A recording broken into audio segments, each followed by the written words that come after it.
what would Labour do if they were in power? Jonathan Ashworth here with us now, Shadow Paymaster General. What would you do?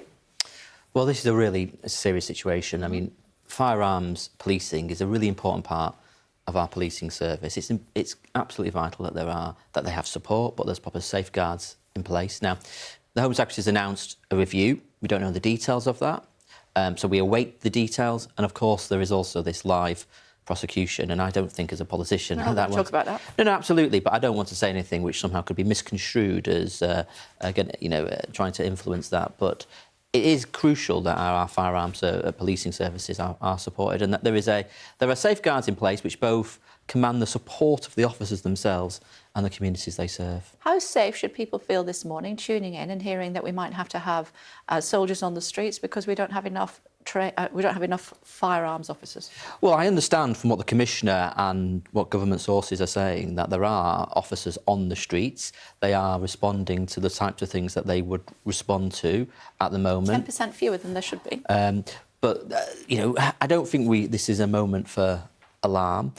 But we do have this review. It'd be good, I suppose, if the government gave us more details of what is in that review. But we have had reassurances that that there are police officers responding in the way that they would usually need to. Also asked the Minister this morning about HS2. She said, I don't know what you're talking about. We haven't announced that we're going to scrap any part of HS2, especially not the northern bit. Oh, it's a shambles, isn't it? It's an absolute shambles. I mean, I know nothing works after 13 years of the Conservatives. We now look like, after 13 years, you can't build a train line. It's going to go from Birmingham to somewhere in West London. I really think this needs clearing up. HS2 is a project which has had Labour support because it's about adding capacity to the network. That's good for passengers, it's good for freight, and crucially, it's about connectivity across the north. But we really need clarity because we don't know. We get briefings in newspapers suggesting one thing, then another thing. It's utter chaos. But I do have rather fabulous researchers who tell me that your boss in October of 2015 said that he was objecting, and he had a petition to object. There it is. Handing over petitions against HS2 in Parliament today with my neighbouring MP, Tulip Sadiq, and Camden Labour. He objects to it, he said at that time, because it would be a blight on the area of Euston for many years. Which is part of the constituency, and he was responding to concerns which were raised by his constituents at the time. So is he in favour of HS2 or not? But that was some that is some time ago now. That things have moved on. Things have. How is it different now? Because part of the line has been built to Birmingham, although the bit from Euston to West London hasn't been. So he doesn't want that bit? It hasn't been resolved. No, we would want HS2 to go ahead. But here's the crucial thing. We need to know what the financial situation is. OK, but do you want HS2 to go... Just clarify that. Do you want HS2 to go to Euston? Yeah. So why was he objecting? Because he was responding to concerns that were raised at the time about what it would look like in that part of London. But Has that been resolved? Well, those issues, I think, have been resolved. In what way? Because the way in which the project would be pursued has been resolved with the way in local communities, I think, would be more content with it now. Talk to me about inheritance tax. Inheritance tax. Well, I mean... 4%, about 4% of people paid inheritance tax last year. Families paid inheritance tax last year. And the latest we're hearing is that potentially the Prime Minister and the Chancellor are looking at changing that in some way. I just think it beggars belief. Right, we've had 25 Tory tax rises under the Conservatives. Everyone's struggling. We're paying more on their mortgage because of the disastrous decisions they took last year in their budget, £220 more on average. For a typical family is also paying around £400 more a month on top of the extra mortgage payments per month. £400 more per month for the petrol, for the shopping at the supermarket, for their energy bills. As I say, 25 Tory tax rises, and they're now saying that their priority is an inheritance tax cut for the top 4% of households. They're not saying it's a priority.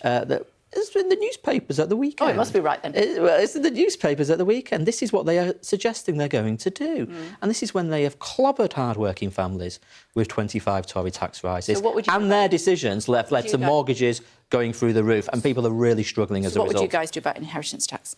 Well, look, we have already suggested that we need to take measures to bring energy bills down. We want to, we would always be absolutely prudent with the public finances, because the other part of this inheritance tax proposal is completely unfunded.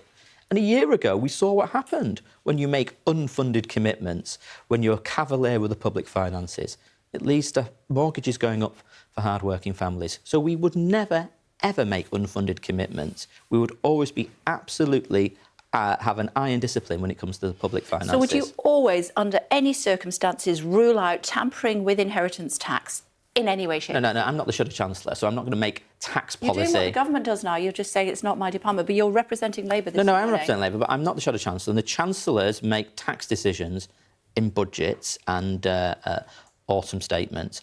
I'm not going to make tax decisions on your programme, because I'm not the Shadow Chancellor, and that's not the way in which we make decisions with respect to taxation in this country. But what I can give you this commitment, but I can give you this commitment: a Labour government would never make unfunded spending commitments, would never be irresponsible and cavalier with the public finances, because that leads to mortgages going up for hard-working families. That leads to more interest being paid on business loans for small businesses. And that is what happened 12 months ago under the Conservatives, and people across the country and your viewers are still paying the price today. OK, so if Rachel Reeves, because obviously you're a very close-knit cabinet, you know exactly what your colleagues are thinking at all times, if she said, oh, you know, I'm looking at this, I don't know whether to change it or not, and would you say 4% of people would benefit from this? Absolutely out of the question, Rachel. Well, first of all, I do talk to Rachel.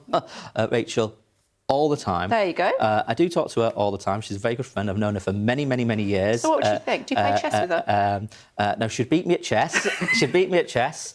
She never mentioned she plays chess. Well, maybe she wouldn't beat me at chess. I've never actually played chess with her. Well, maybe I should challenge her to a game. But she's very good at chess. Look, right, I would always say to Rachel, and she would agree with me, that we cannot be irresponsible with the public finances, because that leads to mortgages going up for hard-working families. And this is in the context of where families are already paying more in tax. I think the highest tax burden since the war, virtually, thanks to the 25 Tory tax rises that Rishi Sunak introduced. Do you think you'd beat me at chess?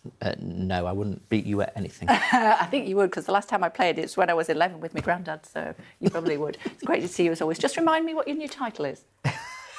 We've had this conversation.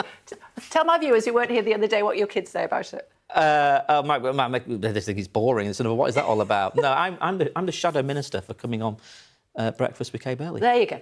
I was waiting for you to say it. It's good to see you, Shadow Minister. Thank you very much indeed. Thank you.